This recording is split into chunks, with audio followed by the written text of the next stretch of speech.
大家好，我是爱说真话的 Tiger。如果要评价如今的智能手机，很多人会用到同质化这一词，一味跟风，让手机品牌目前呈现的非常无聊的样式发展，外观一个样，性能一个样，功能一个样，黑科技也一个样，很难脱颖而出。所以手机厂商有时候为了提高产品的独特性，会专注于某个领域的堆料。从另一方面说，也为产品精准了用户群体。比方说，有些手机厂商推出影像旗舰，有的推出游戏手机，还有大屏旗舰以及小屏旗舰等等。自从苹果砍掉 mini 机型之后，很多用户也开始质疑小屏旗舰手机是否没有市场。答案是显而易见，其他手机厂商并没有放弃小屏旗舰的打造。近日，网上曝光了三星 Galaxy Mini 概念图，三星开始要打造小屏旗舰了吗？其实三星 S 系列的标准版就是小屏旗舰 6.1 英寸，那么 mini 机型又是怎样的定义呢？今天 Tiger 就来盘盘这个最新鲜的瓜。Galaxy Mini。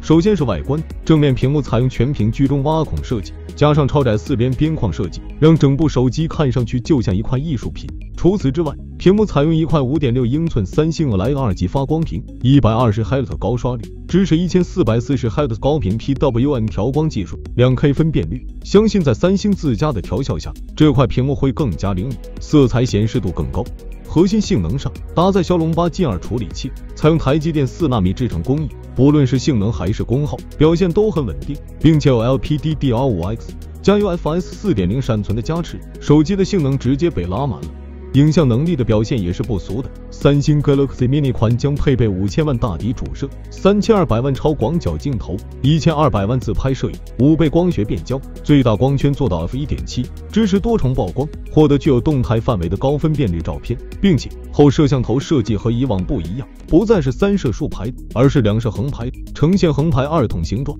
加上三星的优秀算法以及调校，所以手机拍照的成像效果是非常不错的。如果真的是这样，那绝对是给喜欢拍照和喜欢小屏机消费者的一大福利。考虑到小巧的机身，所以手机的电池容量不算很强，是一块4000毫安时的电池容量，不过也足够日常的使用了。另外，该机还配备了双扬声器、线性马达以及 IP68 防水防尘等等核心硬件和技术。总体来说，三星 Galaxy Mini 是一款综合实力不错的产品，又很有辨识性的产品，喜欢小屏的用户可以期待上来。不过三星 Galaxy Mini 毕竟是一款概念机，如果想要现在入手小屏旗舰，刚刚发布的 Galaxy S23 一定是在考虑范围之内的。但是比起 S23， Tiger 更推荐三星 Galaxy S22。为什么这么说呢？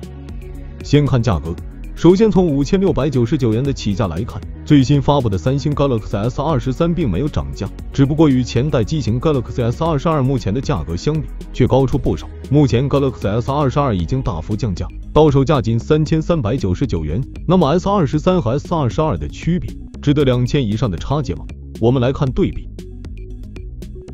S22 vs S23。外观设计，除了配色有所变化之外，其他方面，比如金属圆弧边框、6.1英寸的小直屏、IP68 防水防尘功能，以及机身尺寸和重量，这两款机型基本上没有区别，质感和手感一如既往的非常优秀。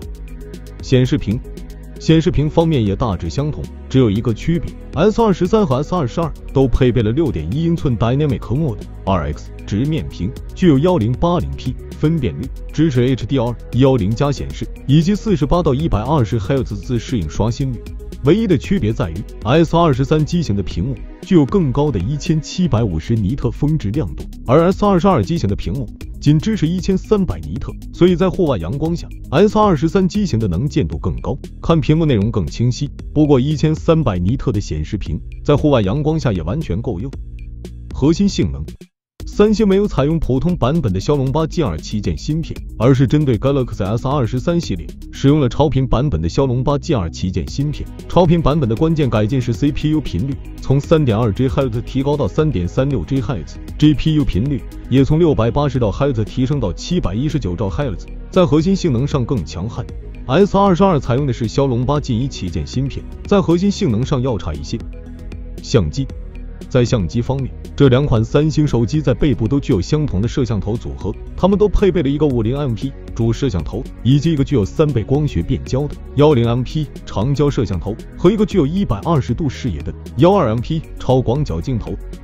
从相机组合来看，这两款机型看似相同，其实也有区别。S23 具有更快的自动对焦速度，并拥有增强的 AI 处理能力，以获得更好的图像细节，尤其是在低光条件下。而且在前面 ，S23 机型的自拍相机从1000万像素提升到了1200万像素，能够给用户带来更清晰的自拍照片。拍摄视频也有区别 ，S23 能够拍摄30fps 8K 视频 ，S22 只能够录制20fps 8K 视频。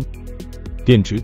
，S22 配备的是3700毫安时电池，新机型配备了更大的3900毫安时电池，只不过 S23 没有提升充电速度，仍然是25瓦快充，而且无线充电速度从15瓦降低到10瓦。通过对比，主要的区别在于 S23 提升了核心性能，配备了像素更高的自拍相机以及更大的电池。泰哥还想提醒一下，这些提升需要多花2000大洋。如果你不爱玩游戏，更在意性价比，泰哥认为价格更便宜的 S22 手机更值得入手。那么问题来了，你对于三星 Galaxy 出 mini 款期待吗？ S23 和 S22 之间，你又会怎么选？欢迎评论区告诉我你的答案。想了解更多数码资讯，记得关注我们的频道。我们下期再见。